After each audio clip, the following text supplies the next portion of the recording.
Hey everyone, that time once again, and I am your host, Mark the Movie Man. Welcome to the Final Cut. Today we're looking at an independent horror film. I know, big surprise here on the show. And it is called Belly Timber, brought to us by Bobby Easley, who we saw his other work, Devil Dogs of Kilo Company. Anyway, he gives us the story of John McCormick. It's set in the 1800s when John McCormick was looking to establish Indianapolis in Indiana. Well, John sends for his family in Ohio, but they never make it to Indiana because they run afoul by a group of cannibals. They're an ancient tribe of people who are cannibals, and that's kind of their tradition. And well, the McCormick family ended up falling victims to them. And so we see how John goes looking for this group of cannibals for justice for his family. Belly Timber is a period piece, and I always give mad respect for independent micro-budget films that try to do period pieces because it's very hard to sell, but I think they establish it well. They've got some good sets here in Belly Timber, makes you feel like you have gone in the past, and it's even kind of ties to the present as well, the way they do this story. We get the story set in the present where we actually get to see John Dugan playing Grandpa McCormick telling the story of John McCormick and his family. So it's interesting how they kind of bridge that time in there and kind of connect it to modern times as well. And I liked how they did that with the story. Now, some standout performances in here. Andrea Collins playing Victoria Leckie, one of the Leckie cannibals. She was fantastic in here. Brought the crazy so much. Loved her in the hospital in here. Wow. She just really sold it. Out of all the performers who were cannibals, she really just was a scary individual, and I liked her screen time as well.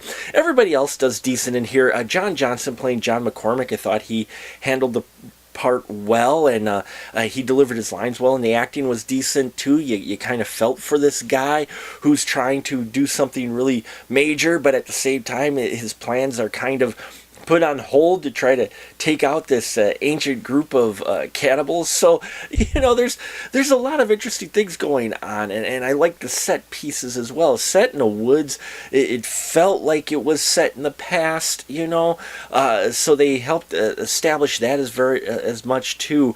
And the practical gore effects in here, I think, worked well. They looked visceral, looked like they were chopped up body parts and that. And so, there's some brutal kills in here involving younger performers, and I thought they handled their death scenes very well, and it might make a few people disturbed to see what happens. Actually, there's also one scene that just made my jaw drop. It involves the crazy cannibal group going into a cabin, and they find the mom carrying a baby. Anyway, it was like, wait, did that just happen? I had to rewind and go, holy crap, that did just happen. So there's some jaw-dropping moments, and there's some extreme moments as well.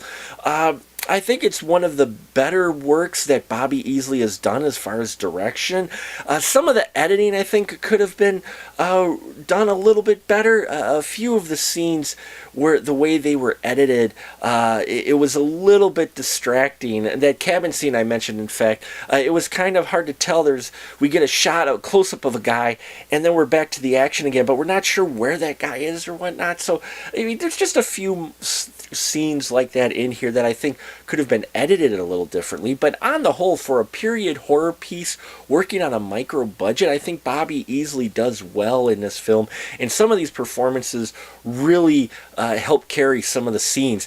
Shout out to Cayman Anderson, who plays the young Malik, who is looking for his first kill. I gotta put it out there, folks, because he does this scene where while he's delivering his dialogue, and it's a very emotional scene where he's doing it with his dad, the dad character, you watch a mosquito land on his cheek, and it actually bites the kid in the cheek. He doesn't flinch, and he doesn't let it affect the scene at all. Mad props for that. I just got to give a shout out for that. So overall, Belly Timber, if you like micro, low budget cannibal horror films, period pieces, I think you'll enjoy Belly Timber. There's a lot of enjoyable stuff in here.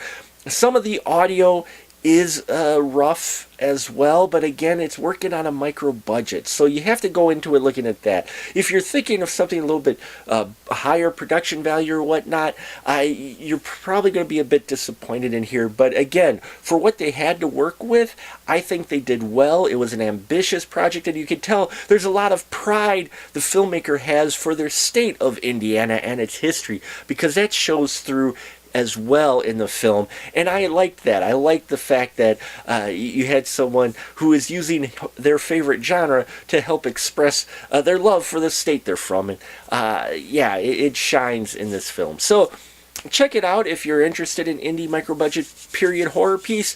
Belly Timber may be up your alley. Some good cannibal gore in here, and an interesting story. So, and there you have it, folks. Thank you so much for watching. Please subscribe if you haven't already. I appreciate every single one of you. As always, I'll put information about Belly Timber down below. I believe it's on video on demand now or will be soon. And until next time, remember, keep that ticket stub.